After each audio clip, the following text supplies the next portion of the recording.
Hey y'all, it's Keetha B here, because Keetha B watches everything, and that includes H to the is O, V to the is A. That's right, your girl got to go to the Jay-Z concert. It was a spectacular time. But before I get started in talking about it, let me say a big old RIP to my glasses. My ding dang glasses got knocked off my face and fell down into the abyss that is the subway. RIP glasses.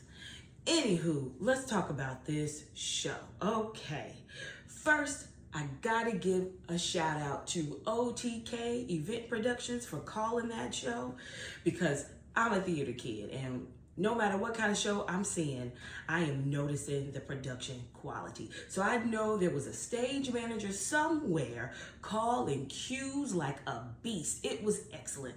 Those cues, guys, were crispy. Very, very crispy. Shout out to y'all on that. And I mean, Jay spared no expense. There was light coming from a helicopter. First off, when I saw the helicopter, I thought it might be them boys, because it's a lot of helicopters that fly around New York. But then I quickly realized that the helicopter was also a spotlight. Super dope. Oh, I should also point out that I went on night 2, which was celebrating the anniversary of Blueprint, and night 1 was celebrating the anniversary of Reasonable Doubt. Yeah, so night 2, Blueprint.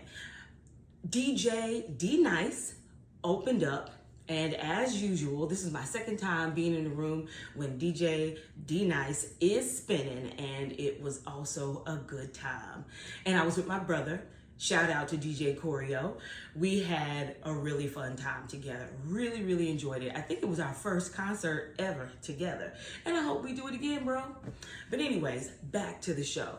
So there was videography that went well with it. There was smoke, there were lights, there was flames, actual flames.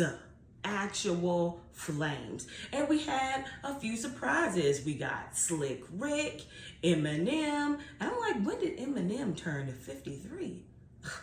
How old am I? Anyway, Eminem did his thing, didn't miss a beat, and we had Pharrell. Didn't miss a beat. It was an excellent time. I had a grand old time, and I would sacrifice my glasses again to do it all over again. But my biggest takeaway from watching this concert was presence. In particular, stage presence. You know, from the actor point of view. Like, y'all, we gotta take up space. Jay stood by himself on that stage, and he filled up Yankee Stadium. He didn't dance, he walked back, he walked forth, he might have did a little shoulder action, but filled up that space. Why? Because he knows exactly who he is. And we gotta do that too. We gotta know exactly who we are. And whenever we take the stage, we need to fill up the room. I know sometimes we get in situations, especially myself, speaking for myself, because that's the only person I can speak for, really. I have a tendency to want to shrink. There's an impulse to shrink, but you cannot shrink. You have to stay big, and you have to take up space. You have to have presence. And honestly, it does not matter if you are in front of the camera, behind the camera, on stage, or in the classroom, in the boardroom, in the courtroom. You have to take up space. You got to know exactly who you are and take up that space. Build up that confidence and take up space. You hear me? Okay? Also, another takeaway, to quote Jay when I say, I'm not a businessman, I'm the businessman. Y'all, we have to learn the business of what we do. We just do. And I want to take a second to talk to the artists who might be my age, and we're still at it, and we're still beating the pavement, and we're still auditioning, and we're still submitting self-tapes, all the things, and we're not quite where we want to be. We have this dream in our heart and we're not quite where we need to be. I just want to remind you that you really are living the dream. Working the day job, be it bartending, teaching, writing, whatever your day job may be. You might be a nanny, and then you go audition, and this time you use your money that you get from your day job to pay for your headshots.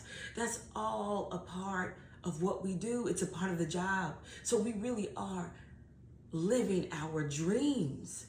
And if you hadn't quite gotten to where you want to be yet, it takes a certain amount of tenacity to stick with it. It's easy to get discouraged. So I want to encourage myself and I want to encourage you. I applaud you for sticking with it and still being here. We are in this thing together. And if you're feeling like there's no room for you, there is room for you. Let me remind you about the bread aisle in the grocery store. There are so many different brands of bread.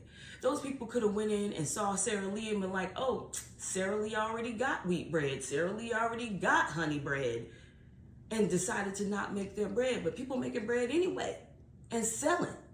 So there is room for you. There is room for me. So keep at it. Take up space. Learn the business of what we do.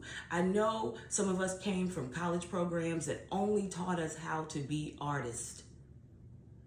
But now we have to learn the business. There is no excuse. And if you're new to the acting world and you're on your way to college and you're looking for schools, my recommendation to you is find a school that's not only going to teach you how to hone your craft, but they're going to teach you the business of your craft. Because you are, just like Jay, the business. Okay? See you next time. Keetha B watches everything.